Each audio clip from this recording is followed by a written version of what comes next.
What's going on, everyone? Desktops Gaming here. Welcome back to the channel. Today we got a little care package sent over from Edifier and their R1280TS, as well as their T5 subwoofer that goes with this kit.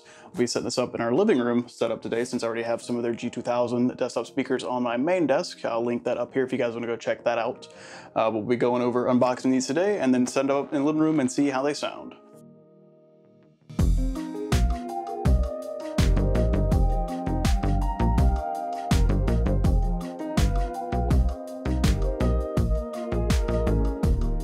Alright guys, welcome back to the channel. We're going to go and unbox these today.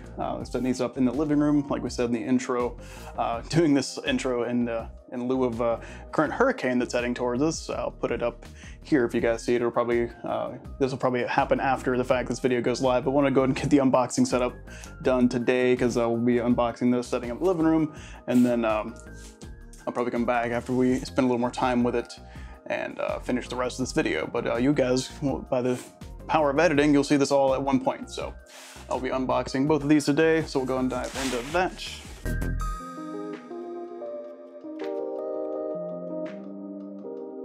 Okay, so going over the speaker units themselves.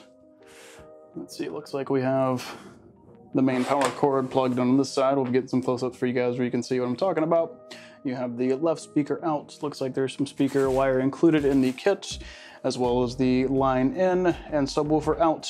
Over here, it looks like you can actually do two different line ins at once, and then the speaker wire will run over to the left-hand speaker. And then on the side here, it looks like we have treble, bass, and volume control for your EQ settings and everything. And then on the left-hand side, it looks like it gets everything from the right side speaker, and it just has the two outs or ends here. All right, I believe these front grills are detachable, so we're gonna see if we can pop those off real quick. So you can have the kind of meshed over look like so. And it's just got little prongs to hold it in place. And this is kind of what it would look like with the grill off. So I don't know, I can't really decide what looks cool. This one has, these are MDF body, I believe, and it just has a kind of a veneer over it, which I will say, you know, kind of makes them look a little more, yeah, I guess noticeable up front, but at a distance, honestly, I wouldn't really notice if this wasn't real. So the veneer looks pretty good. We're gonna snap this back into place.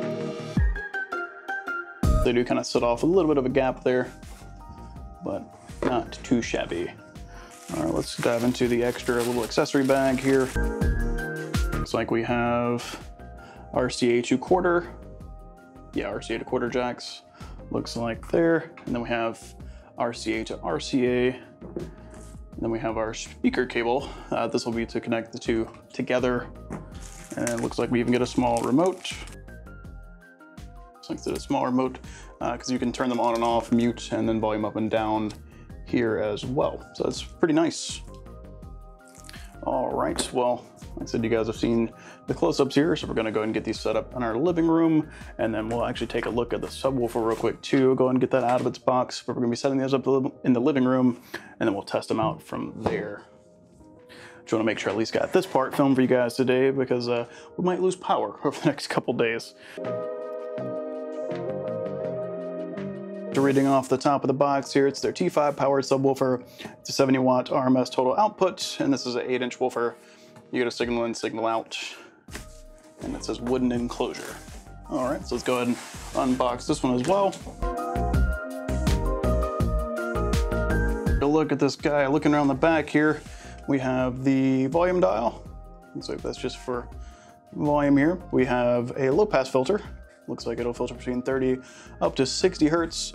The main power switch, or power in, phase button, or phase switch here, and then the signal in and out through RCA jacks there. All right, does this front grill come off like the other models? Looks like it does, so you can expose the front sub here if you want to. Also likely just end up keeping the front grill on. I think it looks pretty sharp like that. And then it looks like over here, this is our port for air in on the side here. All right guys, so we'll come back with you after we get this set up in our living room. We're gonna be testing this out on the living room gaming PC and then just in general movie and media watching. And then we'll come back and touch on anything I like and dislike, go over all the features of the main units and the sub, as well as the remote function, and see how this all works. Let's go ahead and jump into that. All right, so we spent some time with the speakers here, got them set up in the living room. I'll just go ahead and run you over how I have them run right now. Nothing fully cable managed yet, just kind of set up where we could test them. Been testing them over the past week now with different stuff we've been doing in the living room. Let's show you how we got them set up. So just got some speaker stands here. Flip around, you guys can see. This is more like a little speaker pedestal. And I need to get some slightly longer cabling. Now, granted, Edifier did kind of design this kit in mind more so to be bookshelf or desk speakers, but I want to use them in here as they do sound pretty good. And we'll go over a sound test here in a sec. But basically, this is the left side speaker here. And you can see this one just has the actual speaker cable coming out of it here, like we went over in the beginning there. Like I said, it just has the speaker cable that connects to the right one over there. But mainly it needed to get slightly longer RCA 2/4 jacks, as well as speaker cable here, because the way these stands are set up to work for cable management, they actually have little holes here in the back side of them that run all the way down to the bottom, and then you can run it out that way, kind of snake it through the main pipe instead of me having to kind of drape it like it is now. And then on the other side, we just have everything plugged in over here as well. If we can get around where you guys can see. So basically just have the speaker cable running over from this side going over to the left speaker, and then we have this cable here, which is actually connected to the quarter on the TV itself. Mainly wanted to do that because I wanted to play through or give audio out on both the TV's audio as well as anything passing through HDMI. So both the desktop I have hooked up to it as well as the streaming apps that we use. So I figured that would be the best way to do it. And then here we just have the sub coming out. So flip over here. We have their T5 sub. I just kind of shoved it here in the corner for now. Still, like I said, I have to do a lot of cable management and everything, but want to go ahead and get the review up for you guys to take a look at, because obviously I don't want just this random little cabling running out. So we'll need slightly longer cables than the one they include in the kit, but I will definitely say if you're putting this, say, on your desk or on a bookshelf or something like that, or they're not having to travel quite as far or have to worry about cable managing down and around the floor, this wouldn't be a big deal. It's mainly just because I'm going to need to run extra longer cable from speaker to speaker through the stands to hide them better and make the kind of entertainment center look better, as well as the one that runs to the sub here that will just kind of stick on the side of the wall. And I did test it out here a bit in the living room when we were first kind of put them together. It seemed like that was the kind of best spot we found for it. That it resonated well throughout the room, because you can see I don't have a huge living room here, just an apartment living room. But yeah, let's go ahead and do some sound tests now. So we'll go ahead and go over a little bit of gaming, and then we'll probably even sneak in a little bit of dialogue. And as far as just sitting there watching TV, now that we have both remotes, I have the remote here, and I think something I didn't mention in the intro on the remote itself, it actually does have this little neat feature for stereo expansion. I believe it just kind of EQs the stereo field to be a little wider. So we'll play around with that too. All right, let's go into some sound tests real quick. But having everything kind of EQ'd out in a way where we have stereo left and right still, and I actually do have the TV set up to where the center channel is still coming through on the TV speakers themselves. So kind of want to devise that as a way to kind of fake somewhat of a, I guess you call it a 3.1, where we could still have it kind of EQ'd for dialogue scenes, as far as dialogue scenes go, having the TV as the center channel and then still doing left and right, since my TV can split multiple signals. And then, like I said, we still have the sub running as well. I believe we set the EQ on that to, I believe it was around 80 hertz, 70 hertz, something in there. It was working pretty well as far as how it was resonating through the room without being overly bassy.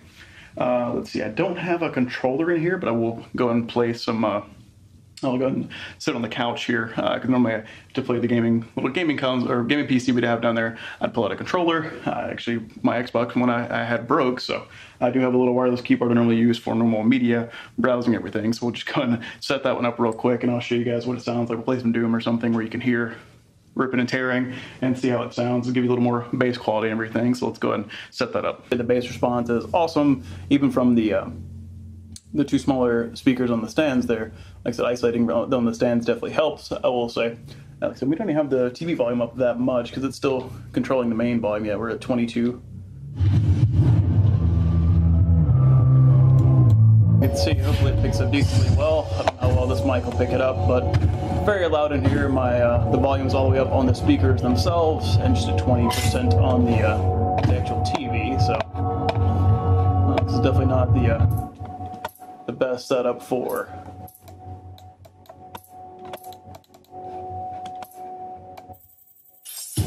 living room gaming as far as a mouse and keyboard goes. This is a very cheap mouse and keyboard.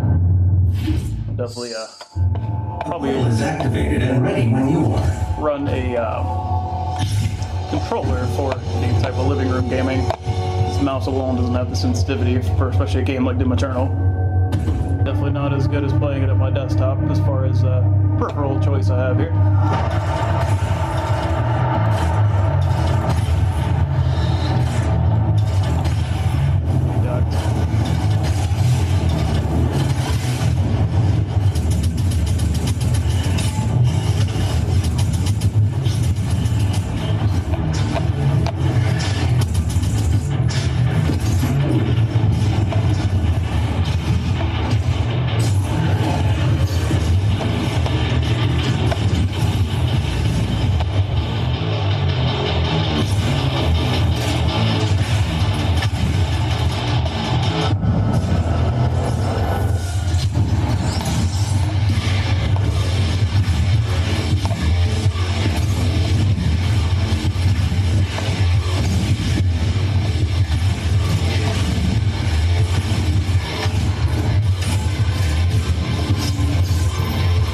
Alright, I think that's enough of that. I don't want to kill the neighbors too much here because I do have that pretty loud right now. Hopefully that came through decently well on the speakers. Alright, so over risk of copyright, I think we'll skip the music portion. Like I said, overall, really impressed with this kit, especially coming in at $100 alone for just the two speakers, even without the sub. The sub is a nice add-on for a 70-watt sub at only $120, but I feel like the set of speakers themselves, the 1280 TS is here. I think it's a solid combination. Now, I will say they do have a different model out. The DB, I believe it is. It adds, or the Bluetooth model of these basically, so it adds similar outputs that you get from here, except with the option to connect via Bluetooth, which is definitely nice. These are straight wired, so you do have to plug them in via aux or RCA. But still, I think for a kit coming in under $100, you can't really be mad at that. But yeah, guys, like I said, if you do have any questions, definitely drop them down in the comments below. I appreciate you guys stopping by today. Take it easy.